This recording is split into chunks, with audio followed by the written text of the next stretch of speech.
সবাইকে স্বাগত জানাচ্ছি এশিয়ান দেশ সংবাদে। আপনাদের সাথে আছে আমি সৈয়দ মাহিউজ্জামান মুখর। যাচ্ছে পুরো খবরে। পবিত্র ঈদুল আজহা উপলক্ষে নগরীর পশুর হাটে ক্রেতা বিক্রেতাদের আর্থিক নিরাপত্তা, বাজার কেন্দ্রিক যানবাহন চলাচল স্বাভাবিক রাখার আহ্বান জানিয়েছেন চসিক মেয়র ডক্টর শাহাদাত হোসেন। সোমবার চট্টগ্রাম সিটি কর্পোরেশনের নূর নগর হাউসিং সোসাইটির কর্ণফুলী পশুর হাট উদ্বোধনের সময় তিনি এসব কথা বলেন। এ সময় তিনি আরও বলেন, চসিকের আওতাধীন পশুর হাটগুলো দ্রুত পরিষ্কার পরিচ্ছন্ন করার নির্দেশনা দেওয়া হয়েছে এবং ঈদুল আজহার দিন দ্রুত কোরবানির বর্জ্য অপসারণ করার জন্য সিটি কর্পোরেশনের টিমও প্রস্তুত রয়েছে। ইমদাদুল হক বাদশার সভাপতিত্বে হাজী নওয়াব খানের সঞ্চালনায় এই সময় আরও উপস্থিত ছিলেন বিএনপি জাতীয় নির্বাহী কমিটির সদস্য আলহাজ শামসুল আলম,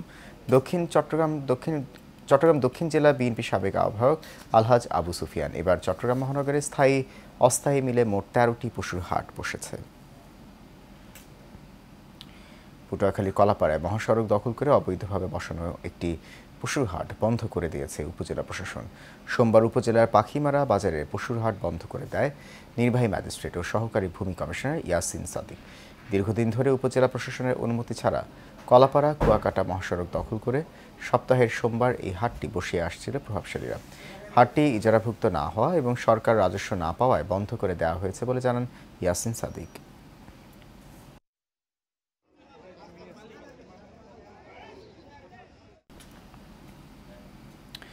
জাতীয় পার্টি চেয়ারম্যান জি.এম. কাদেরের বাড়িতে হামলার প্রতিবাদে বিক্ষোভ মিছিল করেছে চট্টগ্রাম মহানগর জাতীয় পার্টি। নগরী জেলা পরিষদ চত্বরে মহানগরের সভাপতি আবু তাহেরের সভাপতিত্বে এই কর্মসূচি পালিত হয়। এসব বক্তারা অভিযোগ করেন, বৈষম্য বিরোধী ছাত্র আন্দোলনের কথিত কিছু ছাত্র এই হামলা চালিয়েছে। একে ন্যাক্কারজনক হিসেবে তুলে ধরে দোষী ব্যক্তিদের আইনের আওতায় আনার দাবি জানান তারা। সভায় আরও বক্তব্য রাখেন মহানগরী সহসভাপতি ওসমান খান, জাতীয় পার্টি নেতা অ্যাডভোকেট লিটন কান্তি গুহ, প্রকৌশলী ফজলে আজিম দুলাল সহ আরও অনেকে।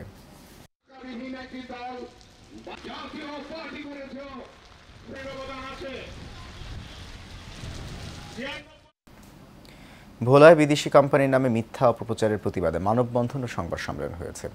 সোমবার দুবাইয়ের আল বালাগ পার্কিং কার ওয়াশিং কোম্পানির নামে ফেসবুকে মিথ্যা অপপ্রচারের প্রতিবাদে ভোলা দৌলত খানে মানববন্ধন ও সংবাদ সম্মেলন হয়েছে। পরে দৌলত খান রিপোর্টার্স ইউনিটির কার্যালয়ে সংবাদ সম্মেলন অনুষ্ঠিত হয়। এই সময় দোষীদের বিচার চেয়ে দৌলত খান উপজেলা নির্বাহী কর্মকর্তা ও থানায় স্মারকলিপি দেন ওই কোম্পানির স্বজনরা। ভোলায় শহীদ রাষ্ট্রপতি জিয়াউর রহমানের ৪৪তম শাহাদাত বার্ষিকী উপলক্ষে সাবেক সংসদ সদস্য হাফিজ ইব্রাহিমের উদ্যোগে অসহায় দুস্থ পরিবারের মাঝে খাদ্য সহায়তা বিতরণ করা হয়েছে। সোমবার উপজেলা বিএনপি ও অঙ্গ সহযোগী সংগঠনের আয়োজনে উপজেলার সৈয়দপুর, ভবানীপুর সহ বিভিন্ন ইউনিয়নের ঘূর্ণিঝড় ক্ষতিগ্রস্ত ও অসহায় দুস্থ পরিবারের মাঝে এসব খাদ্য সহায়তা বিতরণ করা হয়।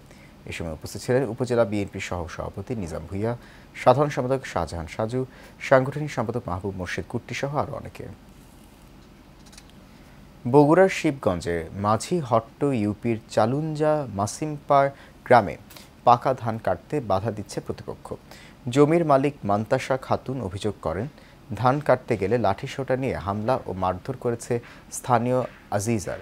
পরে থানা পুলিশ খবর পেয়ে ঘটনাস্থলে পৌঁছে মান্তাসা ও তার স্বামীকে আহত অবস্থায় উদ্ধার করেন। চলতি মৌসুমে ধান ঘরে তুলতে না পারলে অনেক টাকার ক্ষতির আশঙ্কা এই কৃষক পরিবারের। ধান পাকছে, আমি ধান কাটতে আসছি। কাটতে আসার পরে আমরা ভালোভাবে কাটতেছিলাম জমির ধান, কিন্তু হঠাৎ করে দেখলাম যে একদলে যে গুন্ডাবান্ডা আসলো, এসে এরা আপনার লাঠি, রড, চাপাতি এগুলো অনেক কিছু নিয়ে আসছে। এসে ওরা মারধর। সেলিম, তারপরে গানির ছেলে মাজিদ, আর আরেকটা ছেলে, ওটাকে আমি চিনি না। কোনো ঝামেলাবিহীন ধান কাটতেছিলাম লোকজন দিয়ে, হঠাৎ করে এসে সন্ত্রাসীদের মতো আমাদের উপর আক্রমণ করে ধান ছিনিয়ে নিয়ে যায়। এবং 10 মাস থেকে পলাতক চাঁপাইনবাবগঞ্জের চরবাগডাঙ্গা ইউনিয়ন চেয়ারম্যান শাহিদ রানা টিপুর বিরুদ্ধে কঠোর ব্যবস্থার দাবিতে মানববন্ধন করেছে সেবা বঞ্চিত নাগরিকরা। সোমবার ইউনিয়ন পরিষদ চত্বরে মানববন্ধন হয়। মানববন্ধনে বক্তারা বলেন, পলাতক 4টি হত্যা মামলার আসামি শাহিদ রানা টিপু। ইউপি চেয়ারম্যান পলাতক থাকায় বিভিন্ন সরকারি সেবা না পেয়ে হয়রানির শিকার হচ্ছেন তারা। দ্রুত সময়ের মধ্যে তাকে স্থায়ীভাবে বরখাস্ত সহ কঠোর ব্যবস্থা নেওয়ার দাবি জানান বক্তারা। এ সময় উপস্থিত ছিলেন ইউনিয়ন পরিষদের ওয়ার্ড সদস্য আশরাফুল হক, রফিকুল ইসলাম, নাসির হোসেন সহ অনেকে।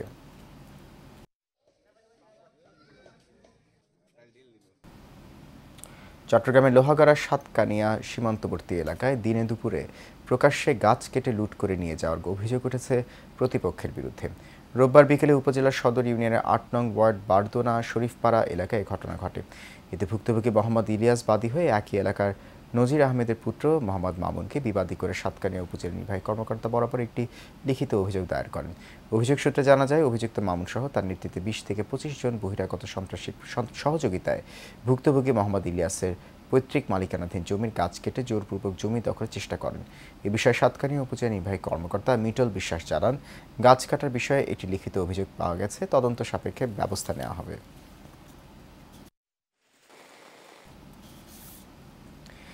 ভিজিএফের চাল চুরির অভিযোগে নেত্রকোনা সদর উপজেলার ৯ নং ৪০ ইউনিয়ন পরিষদের চেয়ারম্যান ও আওয়ামী লীগ নেতা মাহবুবুল মজিদের অপসারণের ও গ্রেফতারের দাবিতে মানববন্ধন করেছে এলাকাবাসী। সকালে ৪০ ইউনিয়ন পরিষদের সামনে ভিজিএফ বঞ্চিত স্থানীয় জনতা এবং ইউনিয়ন বিএনপির নেতাকর্মীরা এই মানববন্ধনে অংশ নেয়। এ সময় চেয়ারম্যান মাহবুবুল মজিদের অপসারণ ও গ্রেফতারের দাবি জানায় মানববন্ধনকারীরা। অন্যথায় ডিসি অফিস সহ মহাসড়ক অবরোধের আলটিমেটাম দেয় তারা।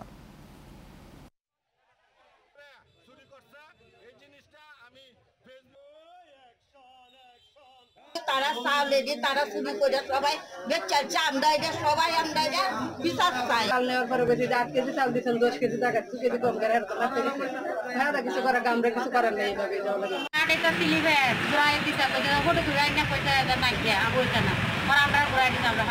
তার নামে 5টা মামলা আছে, 5টা মামলারই ওয়ারেন্ট আছে।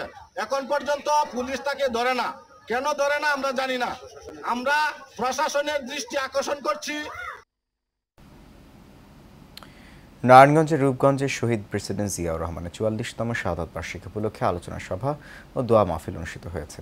রবিবার বিকেলে উপজেলার হারিন্দা বালির মাঠে এই সভায় প্রধান অতিথি ছিলেন বিএনপির কেন্দ্রীয় নির্বাহী কমিটির সদস্য বীর মুক্তিযোদ্ধা কাজী মনিরুজ্জামান মনির।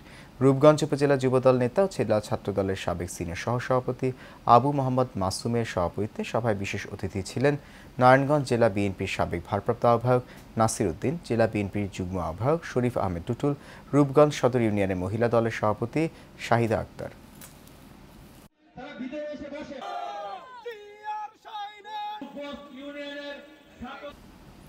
নানা কর্মসূচির মধ্য দিয়ে টাঙ্গাইলের ঘাটাইল শহীদ রাষ্ট্রপতি জিয়াউর রহমান বীর উত্তমের ৪৪তম শাহাদাত বার্ষিকী পালন করা হয়েছে। রোববার দিনব্যাপী উপজেলার বিভিন্ন ইউনিয়ন, বিএনপি, যুবদল, ছাত্রদল এবং অঙ্গ ও সহযোগী সংগঠনের আয়োজিত অনুষ্ঠানে প্রধান অতিথি হিসেবে উপস্থিত ছিলেন বাংলাদেশ জাতীয়তাবাদী দল বিএনপির কেন্দ্রীয় নির্বাহী কমিটির অন্যতম সদস্য ও টাঙ্গাইল ৩ আসনের এমপি প্রার্থী অ্যাডভোকেট এস.এম. ওবায়দুল হক নাসির। বর্ষা মৌসুমে বন্যা মোকাবিলায় কক্সবাজারের ঈদগাঁও উপজেলার জালালাবাদ ইউনিয়ন এলাকায় টেকসই বাঁধ নির্মাণের দাবি জানিয়েছে এলাকাবাসী। সেখানকার সবশেষ খবর জানিয়েছেন সহকর্মী মোহাম্মদ ওসমান গনি ইলি। কিন্তু বন্যায় প্লাবিত হয়েছিল জালালাবাদ ইউনিয়নের জালালাবাদ ইউনিয়নের মঞ্জুর মোড় নামক স্থানে যেই এলাকাটি রয়েছে, এলাকায় প্রায় ১৩০ থেকে ৫০টি পরিবার প্লাবিত হয়েছিল। তার মধ্যে সবসাথে ক্ষতিগ্রস্ত হয়েছে প্রায় ৯টি পরিবার, একদম গর্ত হয়ে গেছে। এই পরিবারের মধ্যে ইউনি মহোদয়ের সার্বিক সহযোগিতা এবং ইউনি পরিষদের চেয়ারম্যান আলমগীর তাজ জনির প্রচেষ্টায় এদের মধ্যে নগদ ৫,০০০ টাকা করে সহযোগিতা করেছেন এবং তার পাশাপাশি 2 ব্যাগ করে টিন এবং শুকনো খাবার বিতরণ করতে আমরা দেখতে পেয়েছি। কিন্তু এলাকাবাসীর সাথে আমরা কথা বলে যেটুকু জানতে পেরেছি, তারা আমাদের জানিয়েছেন যদি দ্রুত সময়ে যদি টিকসই বেড়িবাঁধ না হলে আবারও প্লাবিত হওয়ার সম্ভাবনা রয়েছে। কিন্তু আমরা দেখতে পাচ্ছি এখানকার যে বেড়িবাঁধটা রয়েছে সেই বেড়িবাঁধটি সংস্কার করার জন্য কিন্তু এখানে অলরেডি এখানে দিনমজুরি ভাবে সংস্কারের কাজ লোক লাগিয়েছেন, কাজ করতেছেন। এই কাজের পাশাপাশি যদি এই বেড়িবাঁধটা যদি না হলে আবারও যে বৃষ্টি হচ্ছে, মুসুলধারে বৃষ্টি হচ্ছে, এই মুসুলধারে বৃষ্টির কারণে আবারও প্লাবিত হবার সম্ভাবনা রয়েছে। যারা এখানকার লোকের বা স্থানীয় আছেন তারা আমাদেরকে জানিয়েছেন, আমরা ত্রাণ চাই না, আমরা টিন চাই না, আমরা অর্থ চাই না, আমরা টিকসই বেড়িবাঁধ চাই। যে মুসুলধারে বৃষ্টি হচ্ছে, এই মুসুলধারে বৃষ্টির কারণে কিন্তু আবারও প্লাবিত হতে পারে এলাকা। তারা কোনো ধরনের সহযোগিতা না চেয়ে একটি টিকসই বেড়িবাঁধ চেয়েছেন, এমনটাই জানিয়েছেন। বরিশালের হিজলার ধুলখোলা ইউনিয়ন সংলগ্ন মেঘনা নদীতে নৌ পুলিশের অভিযানে সংঘবদ্ধ চাঁদাবাজ চক্রের ৩ সদস্যকে আটক করা হয়েছে। আলীগঞ্জ বাজার সংলগ্ন নদীতে অভিযান চালিয়ে তাদের আটক করে হিজলা থানা নৌ পুলিশ। আটককৃতরা হলেন মেহেদীগঞ্জ উপজেলার বালিয়ার হানিফ খান, আকবর মাঝি ও খোকন মাঝি। পরে আটককৃতদের উপজেলা নির্বাহী কর্মকর্তা ইলিয়াস শিকদার ভ্রাম্যমাণ আদালতের মাধ্যমে ৩ জনকে ১ মাসের কারাদণ্ড দেন। শহীদ রাষ্ট্রপতি জিয়াউর রহমানের শাহাদাত বার্ষিকী উপলক্ষে টাঙ্গাইলের ঘাটাইল পৌরসভার ১ নং ওয়ার্ড বিএনপি, যুবদল, ছাত্রদল, অঙ্গ সহযোগী সংগঠনের আয়োজনে আলোচনা সভা, দোয়া মাহফিল ও খাবার বিতরণ করা হয়েছে। রোববা ঝরকা এম.এ. সাত্তার খান মডেল হাই স্কুল মাঠ প্রাঙ্গণে আয়োজিত অনুষ্ঠানে প্রধান অতিথি ছিলেন বিএনপি চেয়ারপারসন উপদেষ্টা ও সাবেক মন্ত্রী বীর মুক্তিযোদ্ধা মোহাম্মদ লুৎফুর রহমান খান আজাদ। ১ নং ওয়ার্ড বিএনপির সাবেক সভাপতি আব্দুল জব্বার মাতব্বরের সভাপতিত্বে এ সময় বিশেষ অতিথি ছিলেন জাতীয় নির্বাহী কমিটির সদস্য মোহাম্মদ মাইনুল ইসলাম।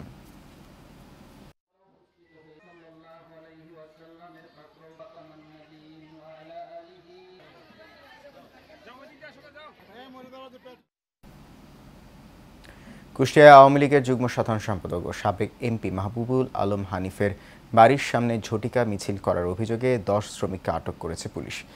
শ্রমিকদের স্বজনরা জানায়, প্রথমে বালি সরানোর কথা বলে তাদের নিয়ে আসে শহর যুবলীগ নেতা সজিবুর রহমান সজীব। পরে তিনি শ্রমিকদের অর্থের লোভ দেখিয়ে এই ঝটিকা মিছিল করেন। এ বিষয়ে কুষ্টিয়া মডেল থানার ভারপ্রাপ্ত কর্মকর্তা মোশাররফ হোসেন বলেন, শ্রমিকদের ভাড়া করে এনে মিছিলের চেষ্টা করা হয়েছিল।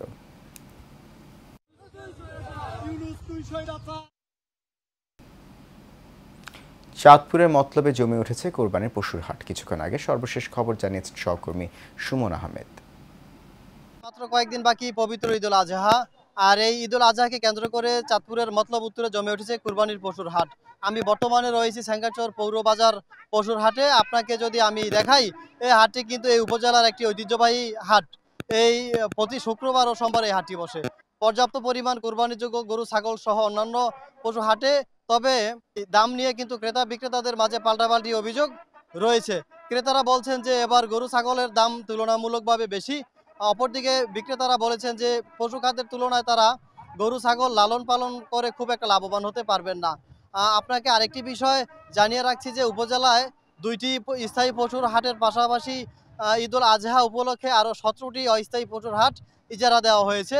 যত দিন যাবে ততই পশুর হাট আরও জমজমাট হবে বলে মনে করছেন ক্রেতা বিক্রেতা ও ব্যবসায়ী। বাজারে চুরি, ছিনতাই ও আইনশৃঙ্খলা রক্ষায় প্রশাসনের সহযোগিতায় নিয়মিত বাজার মনিটরিং করেছেন তারা। তো এই ছিল আজকে কুরবানির পশুর হাট থেকে সর্বশেষ পরিস্থিতি। সুমন আহমেদ, চাঁদপুর মতলব। ময়মনসিংহের ভালুকায় তুষের বস্তার নিচে ৩৮৮ বোতল বিদেশি মদসহ একটি পিকআপ জব্দ করেছে যৌথ বাহিনী। সকালে পিকআপের পিছনে ধাওয়া করে ঢাকা ময়মনসিংহ মহাসড়কের হাজির বাজার এলাকা থেকে এগুলো জব্দ করা হয়। ভোরাডোবা হাইওয়ে থানার ওসি জাহাঙ্গীর আলম জানান, ঢাকাগামী একটি পিকআপের গতিবিধি সন্দেহজনক মনে হলে গাড়িটির পিছনে ধাওয়া করা হয়। পরে রাস্তার এক পাশে গাড়িটি ফেলে পালিয়ে যায় ড্রাইভার। এ সময় যৌথ বাহিনী ৩৮৮ বোতল বিদেশি মদ ও ব্যবহৃত পিকআপ ভ্যান জব্দ করে ভরাডোবা হাইওয়ে থানায় আনা হয়।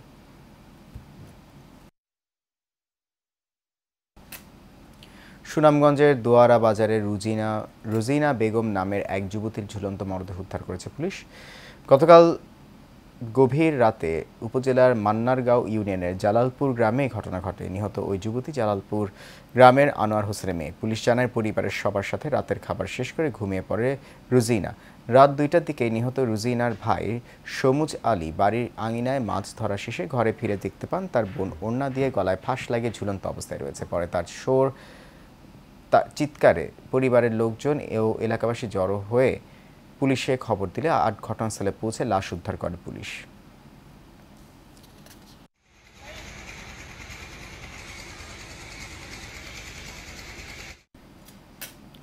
নারায়ণগঞ্জের রূপগঞ্জে জিয়াউর রহমানের 44তম শাহাদাত বার্ষিকী উপলক্ষে দোয়া মাহফিল এবং ঈদ সামগ্রী বিতরণ করা হয়। বিকেলে উপজেলার নুরুন্নেসা উচ্চ বিদ্যালয় মাঠে আয়োজিত কর্মসূচিতে প্রধান অতিথি ছিলেন বিএনপি নির্বাহী কমিটির সদস্য মুস্তাফিজুর রহমান ভূঁইয়া দীপু। এতে দাউদপুর ইউনিয়ন বিএনপির সভাপতি অ্যাডভোকেট হেলাল উদ্দিন সরকারের সভাপতিত্বে ইউনিয়ন বিএনপির সাধারণ সম্পাদক শফিকুল ইসলাম ভূঁইয়ার সঞ্চালনায় বিশেষ অতিথি ছিলেন উপজেলা বিএনপির সভাপতি অ্যাডভোকেট মাহফুজুর রহমান হুমায়ুন সহ আরও অনেকে। চলমান জাতীয় সংকট থেকে উত্তরণের জন্য ডিসেম্বরের মধ্যে নির্বাচনের দাবি জানিয়েছে ইনসানিয়াত বিপ্লব বাংলাদেশ। দলটির চট্টগ্রাম জেলা কার্যালয়ে এক মতবিনিময় সভায় এই দাবি জানানো হয়। সংগঠনের চেয়ারম্যান আল্লামা ইমাম হায়াত বলেন, দেশের জনগণ এখন একটি গ্রহণযোগ্য জাতীয় নির্বাচন চায়।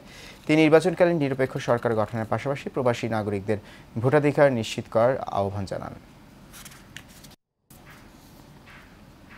চাঁদপুর জেলার হাইমচর উপজেলার নীলকমল ইউনিয়নের প্রাক্তন চেয়ারম্যান হাজী ইয়াসিন রতনের হৃদযন্ত্রের ক্রিয়া বন্ধ হয়ে ইন্তেকাল করেছেন।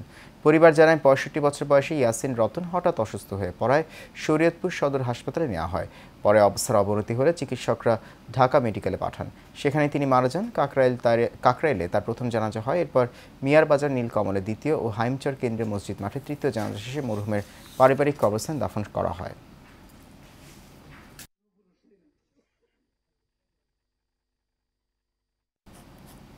ঈশান দেশ সংবাদ এই পর্যন্ত। আমাদের পরবর্তী সংবাদ দেখার আমন্ত্রণ রইল। এতক্ষণ সঙ্গে থাকার জন্য অনেক ধন্যবাদ সবাইকে।